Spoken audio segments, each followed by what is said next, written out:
नमस्कार, स्वागत है आपका शुभ 24 अवतार मीडिया पर। आपके साथ मैं हूं कुणाल। आज हमारे साथ बातचीत करने के लिए आम आदमी पार्टी के जयपुर जिला के उपाध्यक्ष और भ्रष्टाचार का कहर नामक वीकली न्यूज़पेपर चलाने वाले व्यक्ति विशेष यानी अमित दादीच हैं।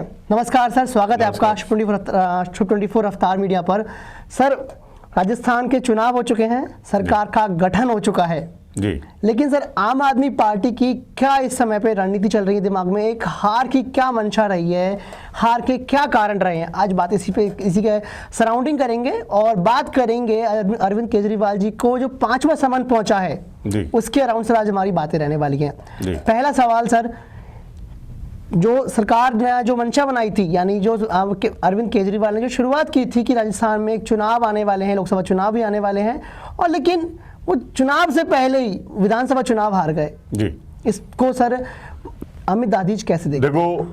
चुनाव हारना जीतना ये जनता के लेवल का मैटर है। जनता ही हराती है, उनको जनता ही जिताती है।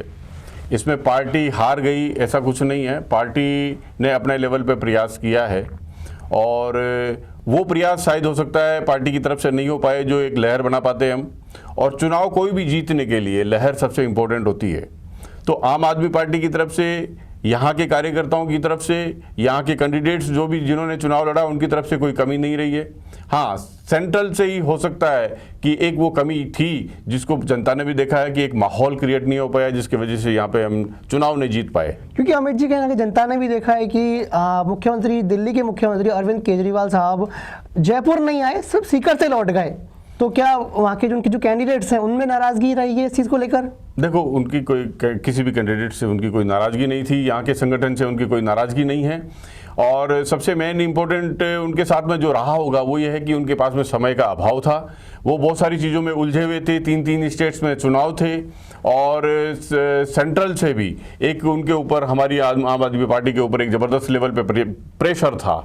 जो ईडी और सीबीआई के छापे, उनके सम्मन, उनको बार बार नोटिस, ये सब चीज़ें चली आ रही है कंटिन्यू, जिसके दबाव में वो जो है एक समय यहाँ जो प्रॉपर देना चाहिए था वो नहीं दे पाए। लेकिन सर कहीं ना कहीं उनका नहीं आना, जयपुर में नहीं आना, तो क्या कार्यकर्ताओं के लिए एक नेगेटिव में पॉइंट रहा है, या फिर जो उनके व्यक्ति विशेष है, जो निर्वाचित व्यक्ति थे उनके लिए एक नेगेटिव पॉइंट में गया है सर ये वाला? नहीं, किसी के लिए भी नेगेटिव पॉइंट नहीं गया सब। नेगेटिव पॉइंट तो गया है साहब, क्योंकि अगर नेगेटिव पॉइंट नहीं होता तो सर राजस्थान में जो वोट शेयर है जो 2018 के मुकाबले में है वो 23 में और भी गिर गया सर, और नोटा से भी कम वोट गए काफी बार। हमारे सारे कार्यकर्ताओं को एक इस चीज का भी विश्वास है कि जब कभी हमारी लहर बनेगी तो उस वक्त हमारी जबरदस्त लहर बनेगी और शानदार तरीके से हमें रिजल्ट भी मिलेगा। सर, ये प्रयास ऐसा नहीं है कि ये पहला प्रयास हुआ आम आदमी पार्टी का, ये विधानसभा चुनाव को लेकर दूसरा प्रयास है। और लोकसभा में माफ कीजिएगा, लोकसभा का सर चुनाव लड़ चुके हैं, लोकसभा में एक करारी हार मिली है आम आदमी पार्टी को, और राजस्थान के विधानसभा चुनाव में दूसरी बार बुरी हार मिली है सर ये वाली। नहीं, ये सब एक आप उसका उदाहरण लो चींटी का। चींटी बार बार अपना जो है दीवार पे चढ़ती है, कई बार गिरती है, फिर चढ़ती है, लेकिन वो एक दिन अपनी मंजिल को कामयाबी से हासिल करती है। वही हमारा हाल है। हम लोग आज हार के हारे नहीं हैं। मन जो व्यक्ति मन से हार जाता है वो उसकी हार होती है। हम मन से कोई भी नहीं हारे। ठीक है, ये जनता का निर्णय है।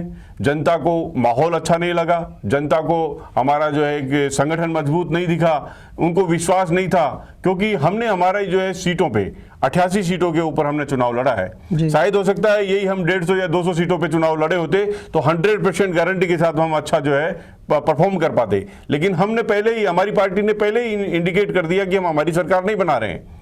उन्होंने 88 सीटों को टिकट देकर के उन्होंने पहले इंडिकेट कर दिया कि हम जो है सरकार नहीं बनाने वाले हैं, हम हमारा जो है चुनाव लड़ रहे हैं। और हमारी मजबूती से चुनाव जो लड़ा, हमारे कैंडिडेट्स ने अपने लेवल पे लड़ा है, पार्टी का उसमें कोई इन्वॉल्वमेंट नहीं रहा है। तो ये ठीक है, वो ऊपर सबको पता है, सेंट्रल लेवल पे भी पता है, जनता को भी पता है, और एक दिन हमारी कामयाबी होगी। हम निश्चित रूप से कामयाबी से जीतेंगे, अच्छी सीटें लाएंगे।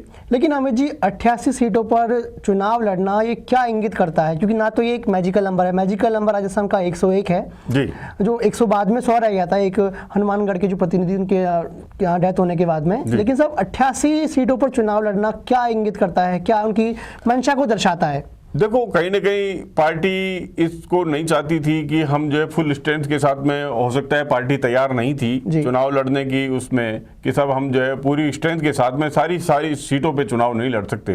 तो उन्होंने उनको जो कैंडिडेट 88 सीटों के ऊपर हो सकता है ठीक कैंडिडेट मिले होंगे, बाकी सीटों पे कैंडिडेट नहीं मिले, इसकी वजह से चुनाव नहीं लड़ पाए। लेकिन सर जो प्रत्याशी चुने गए थे वो भी छोड़ के बाद में चले गए, जिसमें पप्पू कुरैशी आते हैं।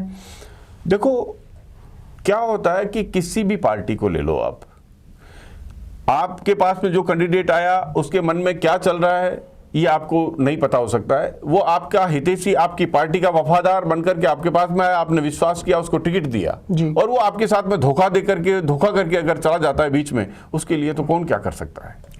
अमित जी, अगर मुद्दों की बात करें तो आम आदमी पार्टी का स्टैंड हमेशा से ही शिक्षा को लेकर रहा है, अस्पतालों को लेकर रहा है। लेकिन जिन प्रत्याशी से भी मैंने बात की, जिसमें संजय बियानी जी आते हैं, अर्चित गुप्ता जी आते हैं, उमर दराज जी आते हैं, लेकिन जब इन प्रत्याशियों से मैंने बात की तो उनका मुद्दा भी कहीं ना कहीं सेंट्रल का जो विजन था, जो अरविंद केजरीवाल का जो विजन था, वो उनसे मैच था, लेकिन वोटों में जनता को वो कन्वर्ट नहीं कर पाई अपने उस विजन को। वो देखो क्या होता है कि जनता की सोच कई बार किसी की बातों में आकर के बदल जाती है। बीजेपी और कांग्रेस जो है ये एक बड़ी पार्टियां हैं, इन्होंने कोई जो है जुमलेबाजी करने में ये माहिर भी हैं, और इन्होंने कोई जुमलेबाजी कर दी, उसमें आकर के जनता जो है उनकी बहकावे में आकर के वोट उनका परिवर्तन हो जाता है। बाकी वास्तविक मुद्दा आम आदमी पार्टी का शिक्षा और स्वास्थ्य है, और वास्तविकता यह है कि देश विकास हमारा तभी कर सकता है तब एक एक व्यक्ति को, आम आदमी को, आम नागरिक को, हिंदुस्तान का, उनको अच्छी शिक्षा मिले, अच्छा स्वास्थ्य मिले और उनको रोजगार मिले, तो देश ऑटोमेटिक विकास करेगा। देश वर्ल्ड का, संसार का नंबर 1 देश बन पाएगा, अदरवाइज देश कभी भी विकास नहीं कर पाएगा। सर, अगर अरविंद केजरीवाल जी की अगर बात की जाए तो अरविंद केजरीवाल जी शिक्षा की बात करते हैं, अस्पताल की बात करते हैं, लेकिन भाजपा और जैसी भाजपा कांग्रेस की बड़ी पार्टियां वो इन मुद्दों पर तो बात कर ही रही हैं, लेकिन जनता की नींव जो धर्म है उस पर भी बात कर रही है। और सर 22 जनवरी को सभी ने देखा है कि प्राण प्रतिष्ठा बड़े धूमधाम से मनाई गई है और कहीं ना कहीं पूरे विश्व में इसका सरोकार माना गया है। तो सर इससे भाजपा से कैसे कम्पीट करेगी आम आदमी पार्टी सर पूरे इस प्रकरण में? देखो, धर्म अपनी जगह पे है, और राम मंदिर का जो प्राण प्रतिष्ठा हुई है वो अपनी जगह पे है, बहुत अच्छा काम किया है, अच्छा है, हम भी उनके साथ हैं कि इस तरह का कोई धार्मिक काम किया है, सबकी भावनाओं के साथ में काम किया है, सबकी भावनाओं को रखा है, अच्छा काम है। इसके साथ में सबसे महत्वपूर्ण जो है शिक्षा और स्वास्थ्य है, जो उसको भी पूरा करना चाहिए। आप मंदिर भी बनाओ, बहुत अच्छी बात है, बनना चाहिए, लेकिन आपको स्वास्थ्य, शिक्षा और रोजगार, ये सबसे मूलभूत अधिकार इंसान का, हर व्यक्ति का है, उसको वो भी मिलना चाहिए। आम आदमी पार्टी इन्हीं चीजों पे काम करती है, शिक्षा, स्वास्थ्य और रोजगार के ऊपर। सर, लेकिन जिन मुद्दों को लेकर अरविंद केजरीवाल जी निकले थे उन मुद्दों को कहीं ना कहीं भाजपा ने दबा दिया है। अरविंद केजरीवाल जी को 5वां समन पहुंचा है ईडी की तरफ से। देखो, मुद्दा, जिस मुद्दे पे हम लेकर के चले थे केजरीवाल जी, वो मुद्दे आज तक दबा नहीं पाए। हाँ, उन कामों को रोका गया है, उन कामों को रोकने के लिए हर हथकंडे अपनाए हैं कि अच्छा काम कर रहे हैं, अच्छी शिक्षा दे रहे हैं, अच्छा स्वास्थ्य दे रहे हैं, तो उन्होंने वही काम किया है कि कौन अच्छा काम कर रहा है, कौन से फील्ड में कर रहा है, कि स्वास्थ्य में। इस स्वास्थ्य वाले मंत्री को अंदर कर दो, इस पे एलिगेशन लगा दो, अंदर कर दो, ये अंदर रहेगा तो कैसे स्वास्थ्य का अच्छा काम कर पाएगा। फिर शिक्षा का नंबर आया कि स्वास्थ्य, शिक्षा का जो अच्छा काम कर रहा है इसको अंदर कर दो, तो इनका काम रुक जाएगा, स्वास्थ्य का, इस शिक्षा का। सर, एक एक करके उनके जितने भी मंत्री थे वो सभी को सर कहीं ना कहीं भाजपा ने दबा लिया है अपने अंडर में, वो चाहे सेंट्रल एजेंसी के माध्यम से ही दबाया हो।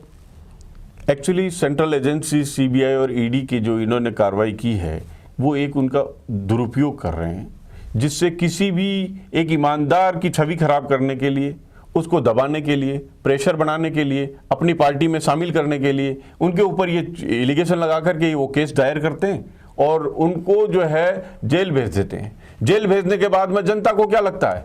जनता को ये लगेगा कि यार ये भ्रष्ट थे, इसी वजह से अंदर है। जबकि वास्तविकता यह है कि जब तक वो केस चलता रहता है, जब तक वो केस से बरी नहीं होगा, तो तब तक उसको बाहर नहीं कर सकते, क्योंकि उन धाराओं में केस उनके ऊपर दायर किया है। अब जब वो छूटेंगे एक दिन तो उनको छोड़ना पड़ेगा, लेकिन जब तक तो बहुत सारा जो है जनता का जो है इन्होंने भ्रमित कर दिया है। बैकफायर हो जाएगा तो हमारा तो पूरा लोकसभा विधानसभा के इलेक्शन खत्म हो गए हैं, अब लोकसभा के इलेक्शन खत्म हो जाएंगे। लोकसभा के इलेक्शन के बाद वो अगर बाहर निकलेंगे तो फिर अगले चुनाव तक तो जनता भी कुछ नहीं कर सकती है।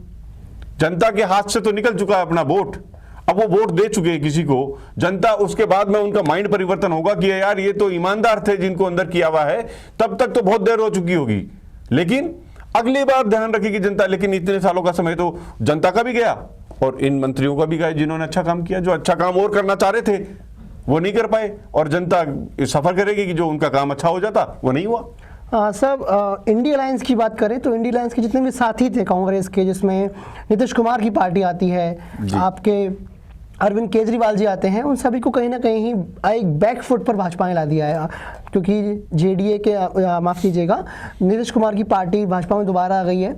झारखंड की बात करें तो झारखंड के मुख्यमंत्री गिरफ्त में हैं अभी, चंपई सोरेन अभी झारखंड के अभी तत्कालीन मुख्यमंत्री हैं। तो सर तत्कालीन जो उनका इंडिया अलायंस है वो बिखरता नज़र आ रहा है, और जिसमें अरविंद केजरीवाल साहब भी बैकफुट पर कहीं ना कहीं आगे हट जाएंगे पीछे।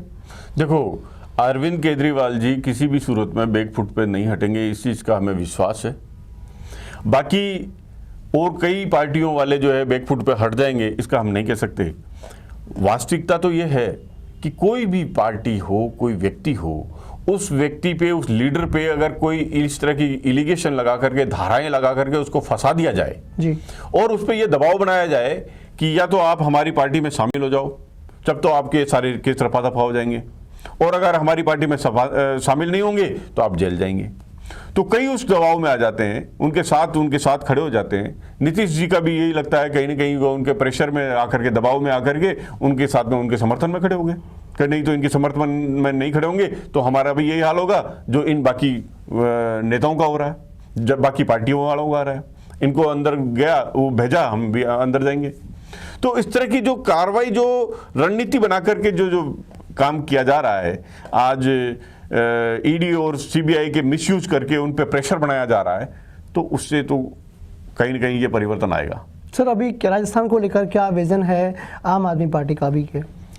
देखो राजस्थान का को लेकर के अभी कोई कहना वाजिब नहीं है, क्योंकि अभी इलेक्शन जस्ट हमारा यहाँ का विधानसभा के खत्म हुए हैं जी, और सेंट्रल के जो लोकसभा के इलेक्शन है जी, उसकी बारे में अभी कोई रूपरेखा हमारी यहाँ की नहीं बनी है, कोई तैयारियां नहीं है, कोई तैयारी नहीं है, कोई रूपरेखा नहीं है, हमें इस बारे में कोई पता नहीं। तो सर कहीं ना कहीं भाजपा के लिए प्लस पॉइंट है कि जो उनके सामने जो लोग थे उनको भाजपा ने कहीं ना कहीं एक लाइन जो सर क्रीज है उसके बाहर ही कर दिया पूरी तरह से।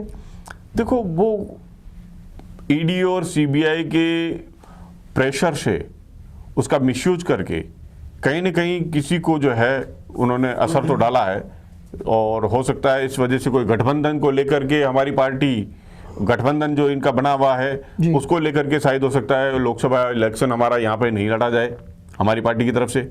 हो सकता है गठबंधन चले नहीं चले, अभी उस बारे में कहना सीट शेयरिंग भी हो सकती है, इसमें मुश्किल अभी वो कहना। सीट शेयरिंग भी संभावनाएं, सीट शेयरिंग होगी, कहाँ होगी, कितनी होगी, अभी हमें इस बारे में कुछ भी नहीं कह सकते हैं। सर एक आखिरी सवाल सर, अमित दादीज का जनता के लिए कोई संदेश, कोई खास संदेश, या फिर आम आदमी पार्टी के बिहाफ पर कोई संदेश? सर जनता से तो मेरा एक ही संदेश है कि आप किसी भी पार्टी या किसी भी नेता को आप जो है वो एक ट्रेंड में चल करके कि मैं बीजेपी हूँ, मैं कांग्रेस हूँ, ये विचारधारा बिल्कुल दिमाग से निकाल करके आप अपना निर्णय लें। आप उस व्यक्ति को, उस पार्टी को, उस नेता को आप चुने जो आपके हित में काम कर सकता है, अच्छी शिक्षा देने वाला हो, अच्छा स्वास्थ्य देने वाला हो और आपको रोजगार की गारंटी देता हो, उसको आप चुने। अन्यथा ये बाकी जो है जुमलेबाजी करने वालों को आप अब तक पहचान चुके होंगे, पहचानने की कोशिश करें, जुमलेबाजी में किसी को आकर के वोट नहीं करें। तो ये थे हमारे साथ अमित दादीच, जो सांगन विधानसभा से चुनाव लड़ चुके हैं, भ्रष्टाचार का कहर नामक एक वीकली पत्र भी चलाते हैं। अब लेकिन जिस तरह से आम आदमी पार्टी का अभी तक का स्टैंड रहा है उसमें आम आदमी पार्टी को डिफीट ही मिली है। लेकिन अब देखने वाली बात यह रहेगी कि आने वाले 2024 के लोकसभा चुनाव में आम आदमी पार्टी का केंद्र और खास करके राजस्थान को लेकर क्या दिशा निर्देश रहते हैं। धन्यवाद।